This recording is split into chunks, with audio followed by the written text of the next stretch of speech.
হুজুর কোন মানুষ যদি আয়া দেখে জোহরের জামাত আরম্ভ হয়ে গেছে বা হয়ে যাব তাহলে সুন্নত পড়ার নিয়ম কিরা? হুজুর কেউ যদি জোহরের নামাজ আখেরি ওয়াক্ত পড়ে তাহলে সুন্নত পড়িবার নিয়ম কিরা? প্রথম মাহফুজর প্রশ্নের উত্তর হইল গিয়া, তোমার প্রশ্ন হইল কোন মানুষে যদি জোহরের নামাজ আইয়া দেখে জোহরের জমাত আরম্ভ হয়ে গেছে কিবা তো আরম্ভ হয়ে যাব, এই অবস্থাত সুন্নত পড়িবার নিয়ম কিলা? অর্থাৎ জোহরের ফরজর আগর সুন্নত।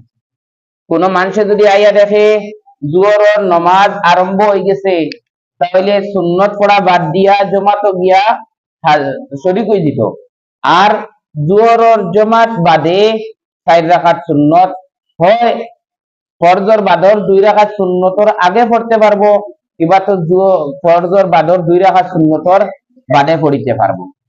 এমন ঠিক ওভাবে যদি আইয়া দেখে কেউ জোহরের সুন্নত পড়াত লাগলে জমাত আরম্ভ হয়ে যাব তাহলে সুন্নত পড়াত লাগতো না, হে জমাত গিয়া জমাত শরীক হইয়া জমাতর লগে নমাজ পড়িয়া জমাত বাদে 2 রাকাত সুন্নতর আগে পড়তে পারবো আর বাদেও পড়িতে পারবো। আর রশিদার প্রশ্নের উত্তর হইল গিয়া, তোমার প্রশ্ন হইল গিয়া কোন মানুষে যদি জোহরের নামাজ আখেরি ওয়াক্ত পড়ে তাহলে সুন্নত পড়িবার নিয়ম কিলা?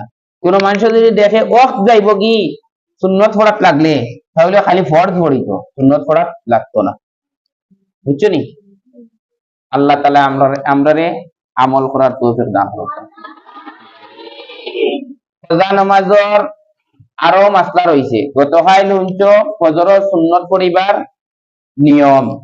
এর আগে তোমাদের কজা নামাজের সমস্ত মাসলা একবার বুঝাইছি, এখন একটা একটা করে তুমি তাই বুঝো। আল্লাহ তাআলা সবরে বুঝার তৌফিক দান করুক, তার উপরে আমল করার তৌফিক দান করুক।